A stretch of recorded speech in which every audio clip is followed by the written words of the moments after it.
I grew up in a lower middle-class community with many problems. Drunkards and addicts of all sorts abounded. Whenever possible, these people were pushed out, not by the authorities, but by the community itself. This poverty bothered me then and still does today, but things are better.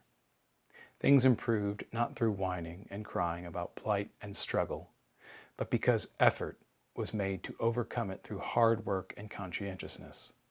Most of the community still votes for the left-wing parties, NDP, the Green Liberal, because they claim to aid the less fortunate, promote social programs, and increasing economic security, a valuable proposition given the precariousness of life near the bottom of the feed bag. But why? This economic class is conscientious, hardworking, and reliant on localism. There's no luxury of choice when it comes to this. It's a pure survival. They don't want the charity of the upper classes and never did. Above all, they simply want the liberty to deal with their own problems. Working class people want the caviar enthusiasts, cream drinkers, to get out of the way. We don't want their virtue signaling progress if it makes us their servant class. All their charity promises us is serfdom with the lies of security and safety. It is no more than to bind our hands so we may be lashed without endangering the superiors. They cannot allow working folks to rise to their level. We cannot be allowed to compete against them. Stay in your lane, they demand, that you might push them out. Their lazy, self-serving leeching of the sweat off our brows and the blood in our hearts, these vampires will suck you dry and blame you for them not having grown fatter, and then admonish you for your lack of virtues. Their feasting knows no limit. So where is the left, which alleges to support the working class? Where are they as the working class weakens? Slowly strangled by the pressures of inflation, stagnant wages, unaffordable housing, suffocation of the family and family values, robbing women of motherhood, abandonment of our rights and freedoms, the slow decline of religion. Where is the left? This left hasn't existed outside theory. The left has always hated the family. The family is particular, special, meaningful, where the left prefers the common and the general. It has always been like this. You can find this in Engels' book, The Origin of the Family, which is pseudoscientific armchair theorizing. The left no more supports a starving mother and child than they support a starving criminal, banished to the hinterlands for crimes against the same woman and child. It is all the same to them, though they will deny it because it sounds bad.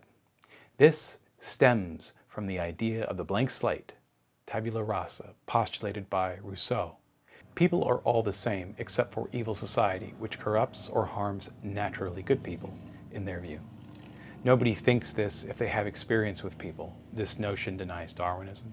It denies scientific and biological reality, as well as religious wisdoms. The left does not understand incentive structures and regularly refute them. None of this aligns with the working class people. The working class on a fundamental level do not align whatsoever with the left anymore. The working class is a natural, conscientious, and conservative group.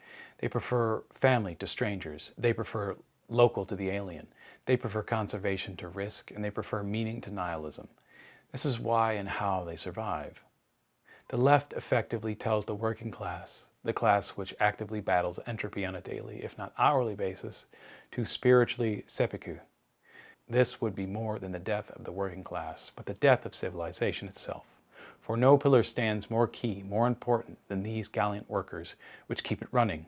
The left holds workers in contempt. They hate you. It can be seen how they treat us like cattle. We are herded into pens with their dogs nipping at our heels, at least in digital spaces. But this does not translate to the analog space. They cannot really corral us in real life, for we are far stronger and far more numerous than they.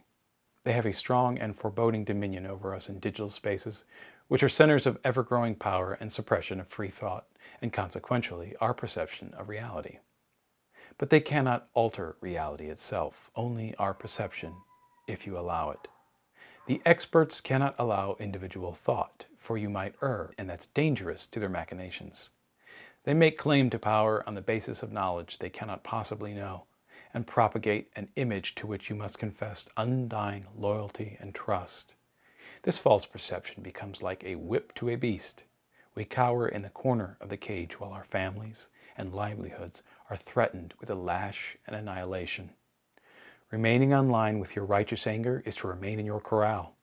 It is right that we have fear. These leaders are monstrous maniacs manifesting momentarily to mute the masses. Our silence in real life is their license to continue. Our collective cowardice is our purgatory. The manic left alone to lash us is our hell on earth, and with their destruction comes our paradise.